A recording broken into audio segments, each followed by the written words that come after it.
Welcome to the Raising Smart Kids podcast. I'm your host, Yaşam Prax, and each week we'll explore ways in which the arts can help you raise a smarter kid.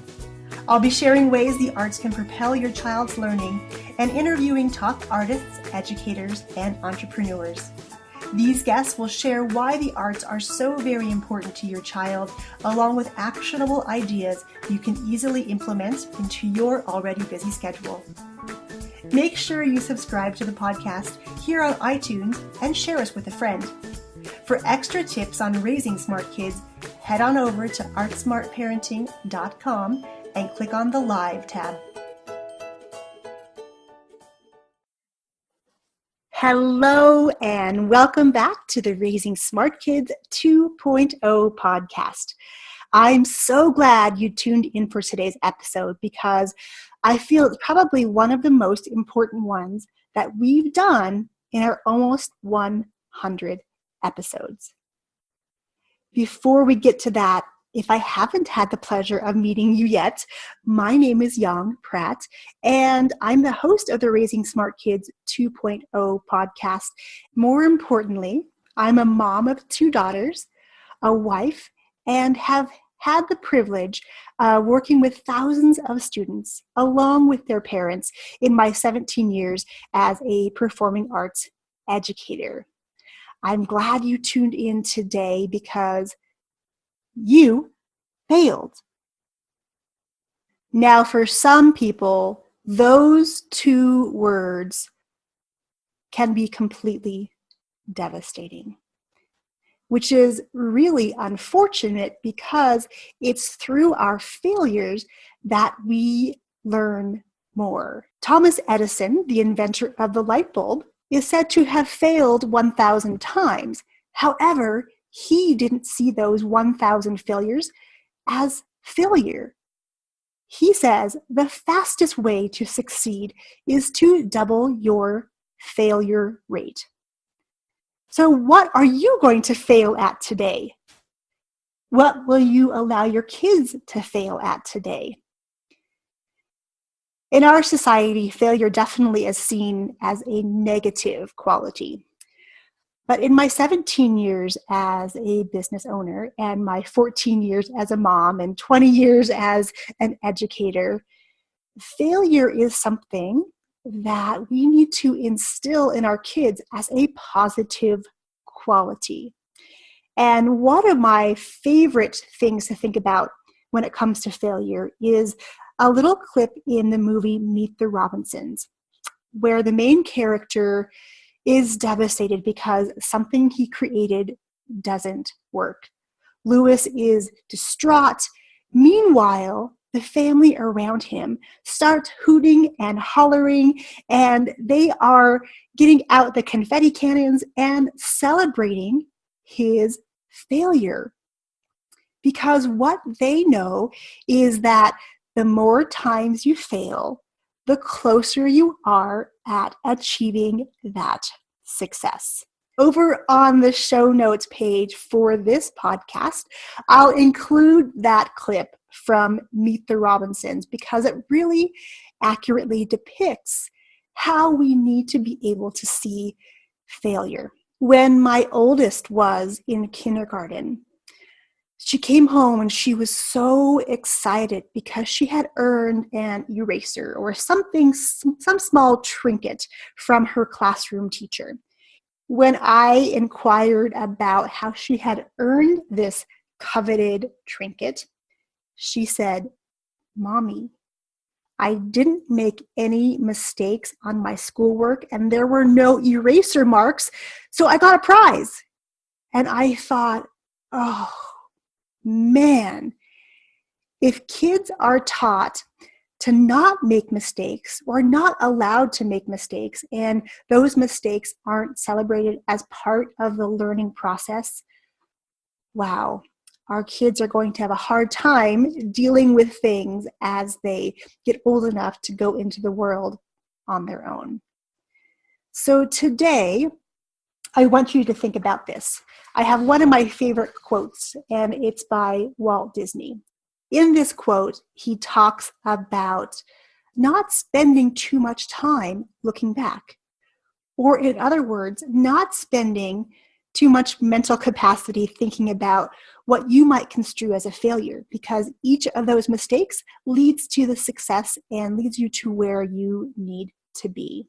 So he says, around here, however, we don't look back for very long.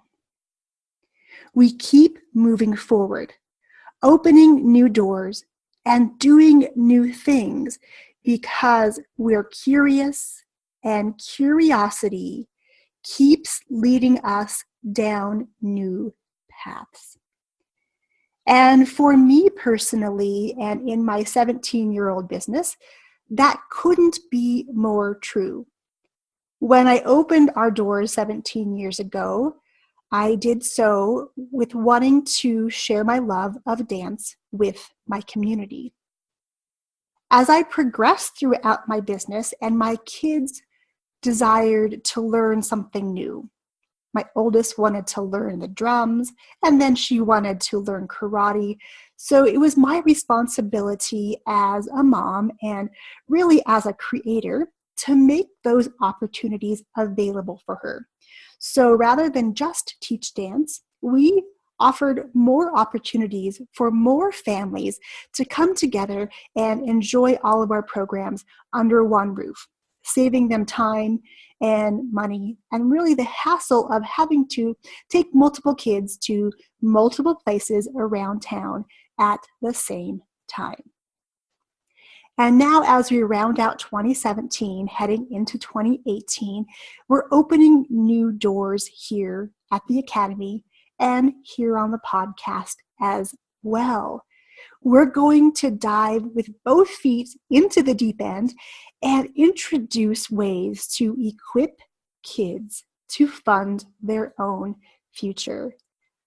Now, what that looks like is we're going to be offering courses online for kids across the US and maybe even the world, for them to learn marketable skills such as this: putting together a podcast, helping somebody else put out a podcast, creating websites, making videos, taking photos, all things that kids can do right now, no matter what their age, no matter what anyone else thinks. Kids are so capable, and we just need to get out of their way and let them explore those things that light them up. Let them explore those things where their inner creator comes out and is magnified because they are loving what they are doing. And to end this podcast, I want to close with another of my favorite Disney quotes. And this has to do with kids and their potential and their ability to create their own brighter futures, which is what we're helping you do here at the podcast and at the Academy in 2018. And here is the quote. To the youngsters of today, the world is getting better. There still is plenty of opportunity.